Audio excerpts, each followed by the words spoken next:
how can he not announce it? Because as Planet X comes closer and closer to the Earth, eventually it's going to come very close. It's going to be as large as the full moon, and it's going to grab the Great Atlantic Rift and pull it up. And people don't realize that the continents are granite and they float on the magma core, so they're just floating there. So the Great Atlantic Rift is a line of mountains right down the center of the Atlantic Ocean from Iceland to Antarctic, and there's an upwelling of magma right there. And as the North Pole of Planet X is in line with the sun, as Planet X is in line with the sun, and the North Pole is pointed at the Earth, it's every day when the Atlantic Ocean faces the sun. The Atlantic Rift gets pulled down towards Planet X, and then as the Earth continues to turn, it gets released, because when the North Pole of Earth starts going towards the North Pole of Planet X, then it gets pushed back. But so eventually what's going to happen is Planet X is going to grab the crust. It's going to be close enough that the crust will stop turning with the core. So nothing changes the core, and nothing changes the North Pole of Earth pointing up. But what's going to happen is Planet X is trying to go by, and the day it goes by, it's going to grab the crust and slide it up over the North Pole and then let go of it. And when it lets go of it, the new North Pole is going to be the eastern tip of Brazil, Recife, Brazil. And there's going to be 600-foot tidal waves followed by the tail of Planet X brushing the Earth with all these rocks, which was one of them was the meteor over Russia. So you're talking catastrophe here. Absolute catastrophe. The roiling of the magma deep in the core of the Earth is causing these quakes and these other shifts. The north end of South America is going to move to the west. The north end of Africa is going to move to the east. The Atlantic is going to get wider. The Pacific is going to get narrower. So there's all these things. And the Zetas had said there was an event calendar, and 7 was preliminary Earth changes, 8 was massive social change, and 9 was worldwide volcanoes, earthquakes, and sinkings. So I was out there taking pictures of the full moon, and when I was playing them back on my computer, I realized that in 2 consecutive pictures, I hadn't moved my hands at all. There's a table up on top of the mountain, and there's the full moon. And in the second picture, the moon is moved to the right, not up. Now, if you think about it, everything, the moon, the stars, the sun, all rise in the east, go up to the midheaven, and then set in the west. And here I got 2 pictures of the moon, and between the 2 pictures, the moon moves sideways. How'd that happen? That is one of the most remarkable pictures. Now, I've gone out and watched Sirius rising and Orion rising in the east, and then I go back 20 minutes later, and all of a sudden it's like 45 degrees further south, but it isn't any higher in the sky. Now, why would that be? That's because every single day, Planet X pulls the magnetic bar of the Great Atlantic Rift down towards it, and then as the Earth continues to shift and the Atlantic no longer faces the sun, then the North Pole, which doesn't like the North Pole of Planet X, pushes the North Pole of the Earth back. So you get these wobbles, and what you get is this gigantic loops in the jet stream. So normally the jet stream moves from west to east, but now if you notice these weather maps, and why wouldn't you with all these big storms? So everybody's more interested in the weather than ever because it's really can be life or death. And what you get is these giant arcs of cold air coming down from the Arctic, and 30 miles to the east, you've got this giant arc of tropical air coming up from the Caribbean, and you've got this clash of fronts that makes these gigantic storms. If anybody thinks I'm making this stuff up, I mean, go do a search in Wyoming.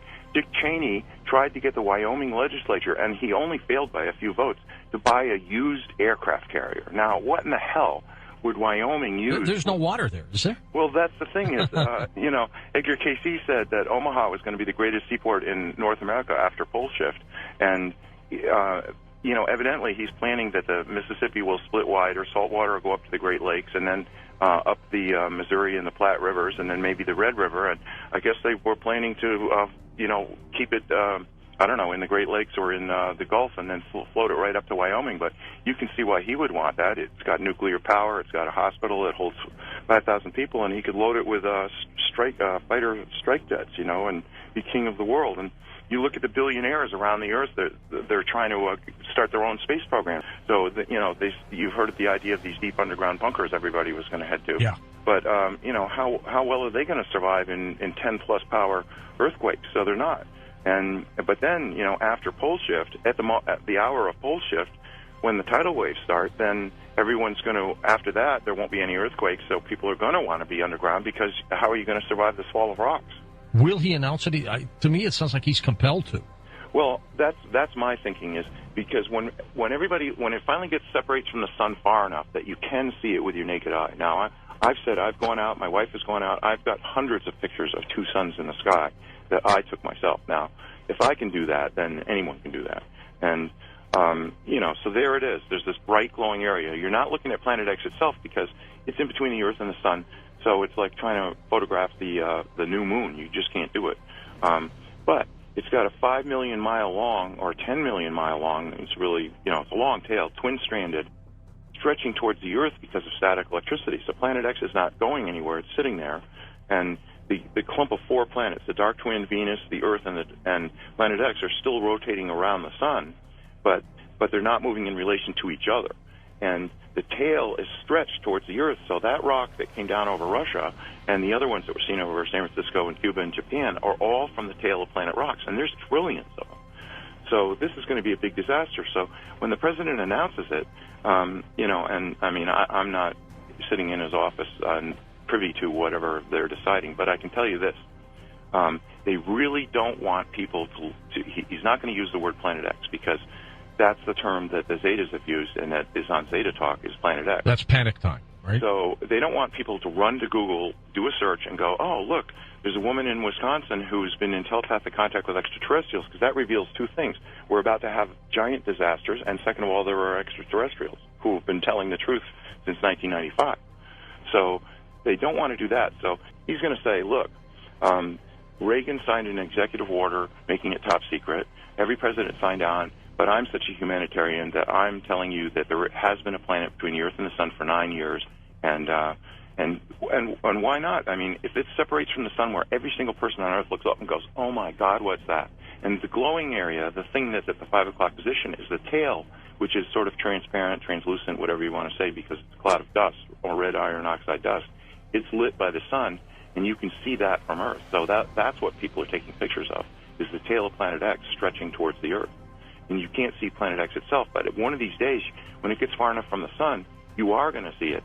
And then at that day, George, don't you think everyone's going to go, the government couldn't tell us there's a planet? Sure, absolutely. No. And they're never going to believe another word the government ever says again for any reason. You think if you're president, you can just announce whatever the hell you want.